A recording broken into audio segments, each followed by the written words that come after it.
Assalamualaikum warahmatullahi wabarakatuh. Perkenalkan, nama saya Ajeng Putri Rahayu, nomor induk mahasiswa 202011110044, Prodi Manajemen Pagi semester 2. Di sini saya akan mempresentasikan tugas kewirausahaan saya dengan tema pencatatan.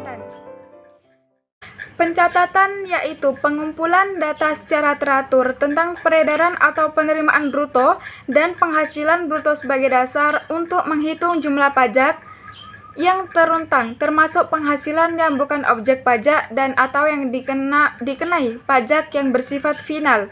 Selanjutnya, maksud pencatatan dan urgensinya.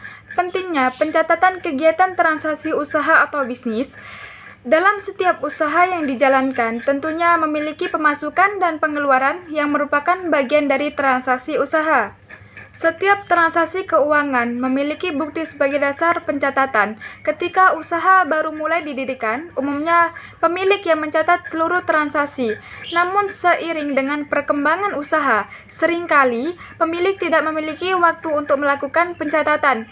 Dengan kata lain, pencatatan transaksi seringkali menjadi tidak tertib, sehingga terkadang akan menyulitkan pemilik dalam menganalisa perkembangan bisnis yang dijalani. Pemilik bisa merekrut orang yang secara khusus membantu pemilik dan melakukan pencatatan. Selanjutnya, dasar analisis usaha. Yang pertama, catatan penjualan. Yang kedua, catatan pengeluaran. Yang ketiga, catatan pembelian aset. Dan yang keempat adalah catatan stok persediaan. Yang pertama ada catatan penjualan. Pada umumnya, setiap kita melakukan transaksi penjualan, tentunya harus membuat nota atau kwitansi usaha akan agar nota penjualan dicatat kembali setiap hari dalam buku penjualan. Catatan ini berguna bagi Anda untuk mengetahui berapa penjumlahan hari ini, tren penjualan usaha bulanan, tahunan, produk apakah yang paling diminati. Yang kedua ada catatan pengeluaran. Catatan pengeluaran ini dibagi menjadi dua komponen utama. Yang pertama ada pengeluaran langsung dan pengeluaran tidak langsung. Pengeluaran langsung yaitu pengeluaran yang terkait langsung dengan biaya penjualan. Contohnya, biaya pembelian barang dagangan. Jika usaha kita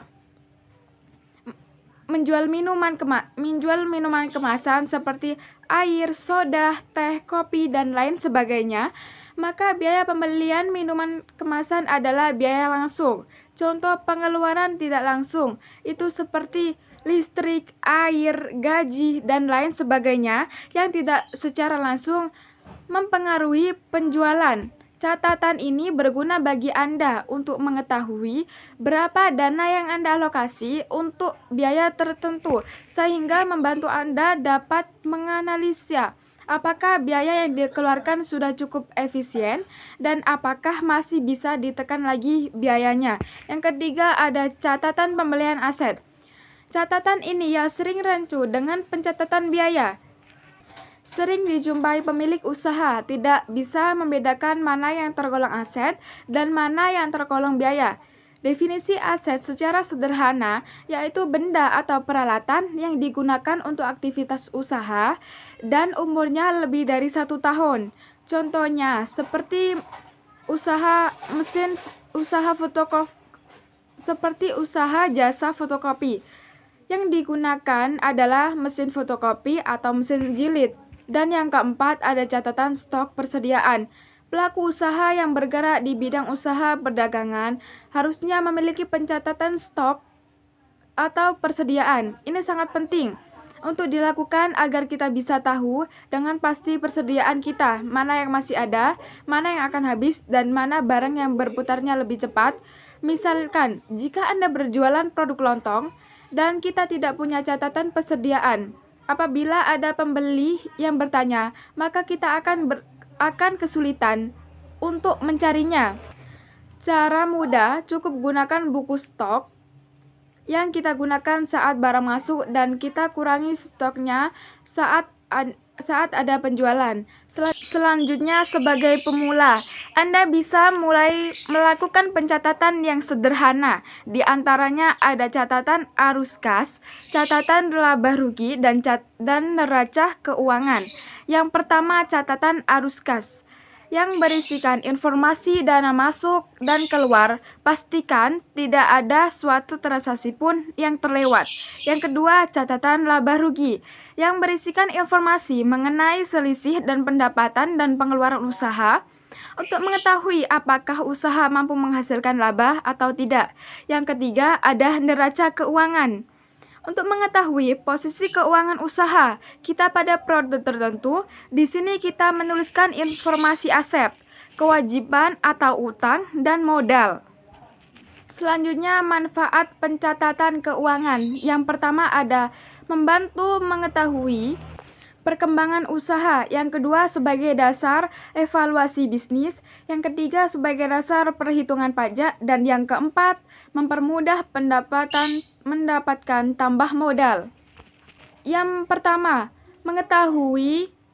membantu mengetahui perkembangan usaha. Sederhananya, seperti apakah penjualan bulan ini meningkat dari bulan lalu, serta variasi produk apa yang paling dicari oleh konsumen. Yang kedua, sebagai dasar evaluasi bisnis.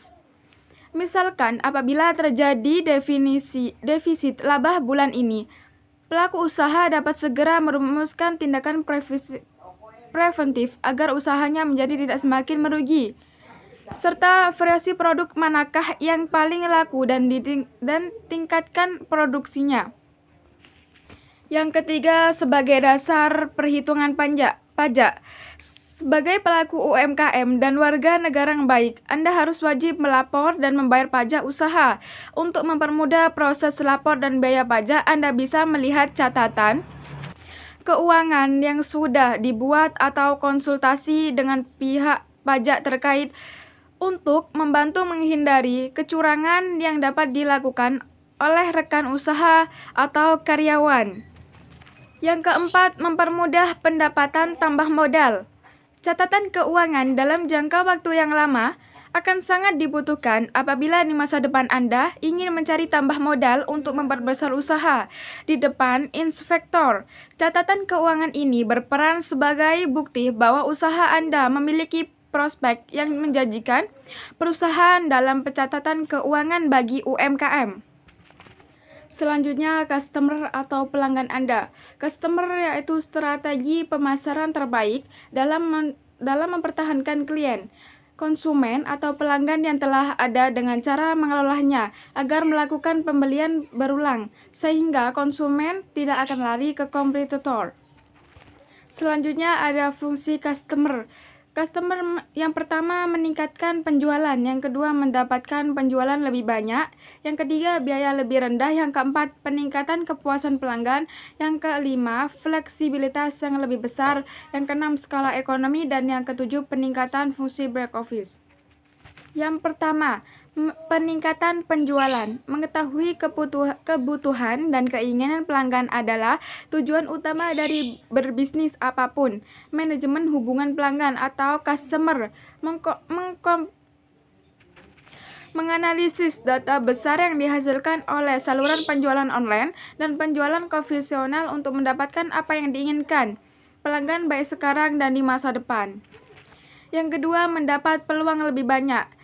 Customer juga dapat berperan dalam pengembangan produk baru, saluran penjualan baru, pasar baru, dan mungkin modal bisnis yang sama sekali baru. Yang ketiga, biaya lebih rendah. Dengan pengelolaan data customer dan menganalisisnya secara real time, organisasi akan menjadi tidak tergantung pada metode tradisional analisis konsumen. Yang keempat, peningkatan kepuasan pelanggan. Satu-satunya keluhan terbesar yang diterima sebagian besar bisnis dari pelanggan adalah mereka tidak merasa kebutuhan mereka sedang ditangani. Customer dapat membantu menciptakan hubungan yang jauh lebih pribadi dengan pelanggan, memungkinkan organisasi memperlakukan mereka sebagai individu daripada secara general. Yang kelima, fleksibilitas yang lebih besar.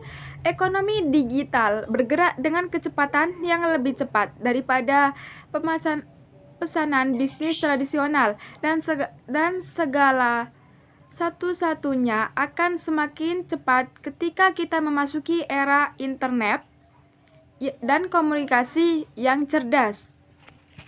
Yang keenam, skala ekonomi. Semakin banyak pelanggan yang dapat didukung oleh organisasi dengan biaya terendah, semakin banyak keuntungan yang bisa diambil dari margin dan semakin ketat. Dan yang terakhir, peningkatan fungsi back office. Sebagai besar platform customer saat ini disediakan sebagai bagian dari rangkaian produktif kantor terintegrasi ini sangat mengurangi biaya operasional bisnis modern, dan sebagai besar terdiri dari pendapatan suatu departemen untuk melaporkan data ke yang lain dengan cara yang bisa dimengerti satu sama lain. Dan yang terakhir ada cara membangun customer. Yang pertama, tingkat dan komunikasi dengan pelanggan Anda. Yang kedua, minat feedback secara teratur. Dan yang ketiga, selalu mengatasi keluhan dan umpan balik negatif. Keempat,